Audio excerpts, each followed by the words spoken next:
ఇప్పుడు మెష్ అనేది మనం స్టెరైల్గా ఒక ఫ్రెష్ పెయిర్ ఆఫ్ గ్లౌస్ వేసుకొని మనం ఇలా మస్కిటో నెట్ లాగా మనకు మెష్ అనేది ఉంటుంది. సో ఇప్పుడు ఏం చేస్తామంటే ఈ మస్కిటో నెట్ సైజ్ ఎంత అంటే 15x15 సెంటీమీటర్స్ అంటాము.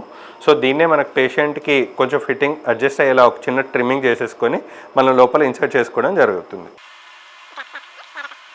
సో ఇప్పుడు మనం మెష్ని ఈ విధంగా ఫోల్డ్ చేసి 1 సెంటీమీటర్ హోల్ ద్వారానే 15 సెంటీమీటర్ మెష్ని కూడా మనం ఇన్సర్ట్ చేసుకుంటున్నాం.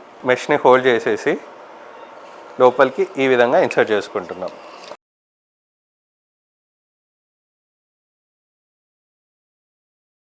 సో ఇప్పుడు మనం హెర్నియా సర్జరీలో ఏమన్నాము, హోల్ ఏదైతే ఉందో ఆ హోల్ని సీల్ చేసేలా మనం మెష్ అనేది పెట్టుకోవడమే మనకు సర్జరీలో మెయిన్ ఇంటెన్షన్. సో ఇక్కడ మీరు గమనిస్తే ఇక్కడ మనకి ఇక్కడ హోల్ ఉంది, this is the whole.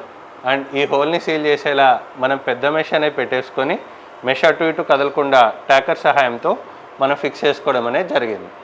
So ఇక్కడ పర్పుల్ కలర్లో కనిపిస్తున్నవి ట్యాకర్స్. సో దాని ఫంక్షన్ ఏంటి అంటే పెట్టుకున్న మెష్ కదలకుండా పొజిషన్లో ఉండేలా మనకు హెల్ప్ అవుతుంది ఈ ట్యాకర్స్ వల్ల. సో బోత్ సైడ్స్ మనం మెష్ అనేది పెట్టేసుకున్నాం. Now the surgery is almost over.